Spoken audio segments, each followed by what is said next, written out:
Malaysian air line کی flight MH370 Malaysia کے capital Kuala Lumpur سے 8 مارچ 2014 کو 12:42 پر ٹیک آف کرتی ہے۔ MH370 کو چائنا کے کیپٹل بیجنگ جانا تھا۔ اس فلائٹ میں 2 پائلٹس، 10 کیبن کرو، 227 پیسنجر موجود ہیں۔ پائلٹ میں ایک سائٹ پر ہیں 53 سال کے captain Zaharie Ahmad Shah, the most senior captains of Malaysian airline. Zaharie Ahmad شاہ کو 30 سال کا فلائٹ ایکسپیرینس تھا اور دوسری سائڈ ہیں فائق عبدالحمید، جن کو 7 سال کا فلائٹ ایکسپیرینس حاصل تھا۔ 20 منٹ تک فلائی کرنے کے بعد 1:19 پر MH370 ملیشیا کی ایئر جوڈکشن سے نکل کر ویتنامی ایئر جوڈکشن میں چلی جاتی ہے۔ اس وجہ سے کوالالمپور کا ایئر کنٹرول ٹاور ظاہری احمد شاہ سے کانٹیکٹ کرتا ہے۔ MH370 کانٹیکٹ ہو چی من 120.9 گڈ نائٹ۔ ظاہری احمد شاہ اس میسج کو سنتے ہیں اور جواب بھی دیتے ہیں۔ یہ گڈ نائٹ والا میسج فلائٹ MH370 سے آنے والا آخری میسج تھا۔ اس کے بعد فلائٹ اچانک ریڈار سے غائب ہو جاتی ہے اور پھر اس کا کچھ پتہ نہیں چلتا۔ اس وجہ سے یہ دنیا کی ہیڈ لائن بن جاتی ہے۔ Breaking news tonight, a Malaysia Airlines flight disappeared en route to Beijing.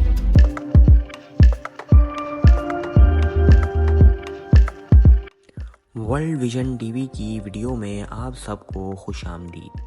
رات کے 1:21 پر فلائٹ MH370 اچانک ریڈار سے غائب ہو جاتا ہے، یعنی کوالالمپور اور ہو چی مین دونوں کے ریڈار سے پلین غائب ہو جاتا ہے۔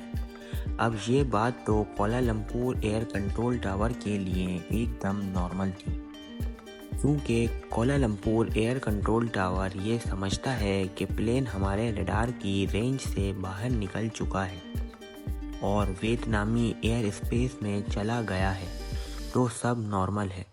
لیکن جب MH370 ہو چی مین کنٹرول ٹاور کے ریڈار سے غائب ہوتا ہے تو وہ سمجھ جاتے ہیں کہ کچھ نہ کچھ پرابلم تو ضرور ہے، کیونکہ چائنا سے ملیشیا کے بیچ چلنے والی یہ بالکل ایک نارمل فلائٹ تھی۔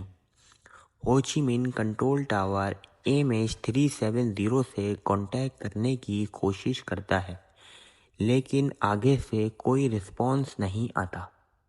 بار بار ٹرائی کرنے کے 18 منٹوں بعد Ho Chi Minh air control tower Kuala Lumpur air control tower کو سچویشن سے اپڈیٹ کر دیتا ہے کہ MH370 ہمارے ریڈار سے غائب ہو گیا ہے۔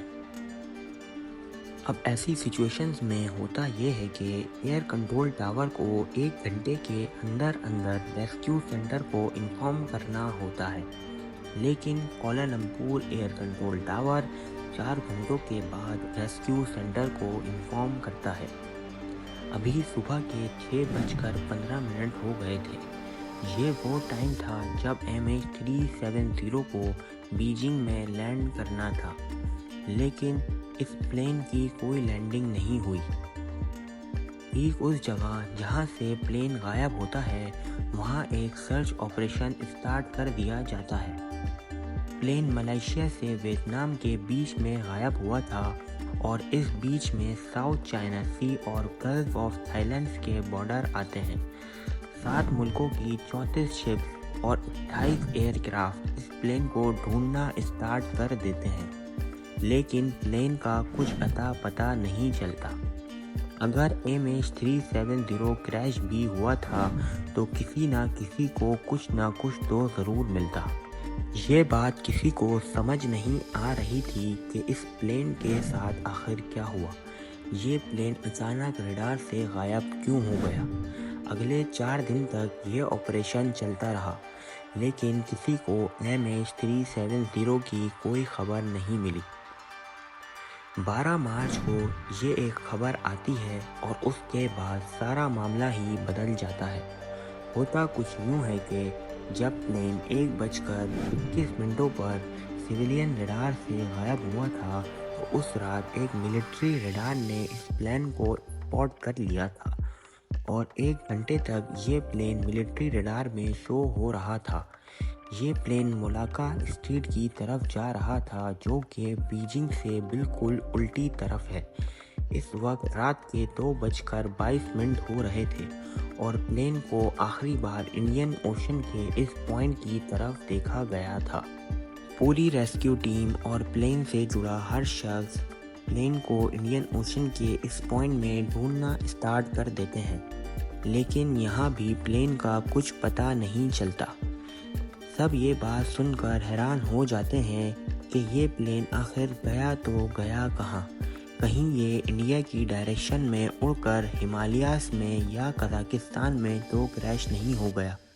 لیکن جو بات سب سے زیادہ پریشان کر رہی تھی وہ یہ تھی کہ پلین نے بیجنگ سے اپوزٹ ڈائریکشن میں کیوں ٹرن کیا۔ اگلے کچھ دنوں کے بعد پھر ایک خبر ملتی ہے اور پوری سچویشن چینج ہو جاتی ہے۔ یہ پلین آٹومیٹک ایک سیٹلائٹ سے کنیکٹ ہو رہا تھا۔ اب یہاں آپ کو یہ بتاتے چلیں کہ یہ ایک نارمل بات ہوتی ہے بوئنگز پلینز کے لیے۔ جب پلین کا اپنا کمیونیکیشن سسٹم کسی وجہ سے کام کرنا بند کر دیتا ہے تو وہ آٹومیٹک سیٹلائٹ سے کنیکٹ ہونے لگتے ہیں، لیکن یہاں پر پرابلم یہ تھی کہ پلین نے سیٹلائٹ کے ساتھ اپنی لوکیشن کا کوئی ڈیٹا شیئر نہیں کیا تھا۔ یہ ایک انماسیت نامی سیٹلائٹ تھی جو کہ 35,000 کلومیٹر دور تھی۔ کچھ سائنٹسٹ اور انویسٹیگیٹرز یہ پلان کرتے ہیں کیوں نہ سیٹلائٹ کے سیو ڈیٹا سے پلین کی لوکیشن کا آئیڈیا لگایا جائے۔ انہوں نے سوچا جب سیٹلائٹ نے پلین کے سگنل کو ریسیو کرنے کے لیے اپنی ڈائریکشن کو چینج کیا تو انہوں نے سیٹلائٹ کا جو اینگل تھا اس کو میجر کر کے اور کیلکولیشن کر یہ پتہ لگایا کہ پلین کہاں پر ہو سکتا ہے۔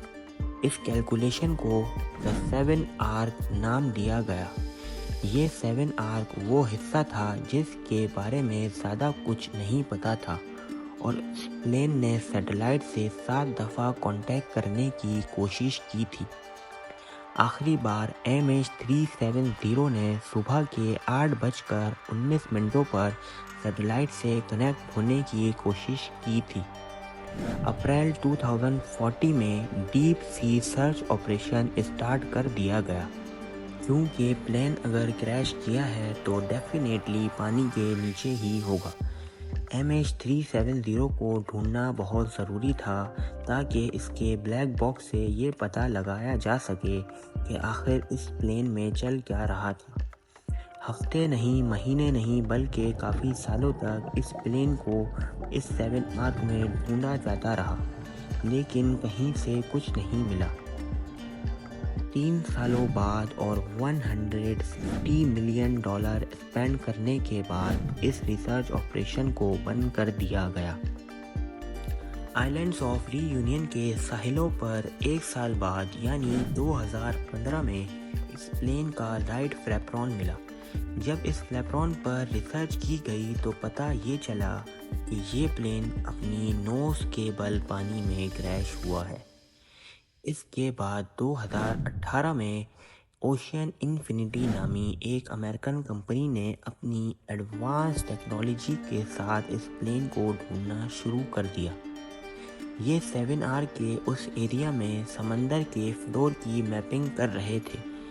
انہوں نے بھی پلین کو کافی ڈھونڈا، لیکن یہ بھی اپنی انویسٹیگیشن میں فیلڈ ہو گئے۔ آج تک یہ بات کوئی نہیں جانتا کہ MH370 میں کیا ہوا تھا۔ کافی انویسٹیگیشنز کے بعد بہت سی تھیوریز نکل کر آئی ہیں۔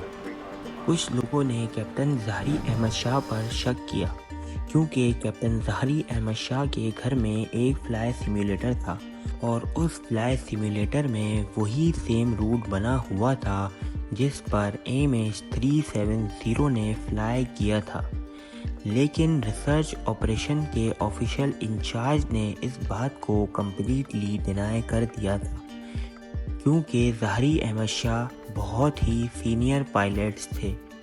کچھ انویسٹیگیٹرز یہ کہتے ہیں کہ پلین ہائی جیک ہوا تھا، تو کچھ کا یہ ماننا ہے کہ آکسیجن کی کمی کی وجہ سے پلین کے لوگ بے ہوش ہو گئے تھے اور الیکٹریکل ایشو کی وجہ سے پلین کا باہر کی دنیا سے کنیکشن ٹوٹ گیا تھا۔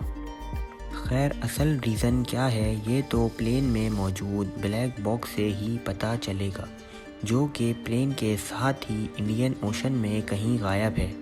MH370 کے غائب ہونے کے پورے 8 سال بعد فیبروری 2022 میں ایک بار پھر سے پلین ملنے کی امید دلائی گئی۔ ایک British retired aerospace engineer Richard Godfrey نے دعویٰ کیا کہ ویک سگنل پروپیگیشن کے تھرو اس نے پلین کی پن پوائنٹ لوکیشن کا پتہ لگا لیا ہے، اور رچرڈ کی یہ لوکیشن بھی انڈین اوشن کے اسی 7 آرک میں ہی ہے۔ رچرڈ کا ماننا ہے کہ اس کی بتائی ہوئی لوکیشن میں اوشن کے 4000 میٹر نیچے ملیشین ایئر لائنز کی یہ فلائٹ موجود ہے۔ یہ اتنا ہی نیچے ہے جتنا کہ ٹائٹینک شپ ہے۔ ملیشین اتھارٹی اس بات کو کتنا سیریس لیتی ہے یہ تو وقت ہی بتائے گا۔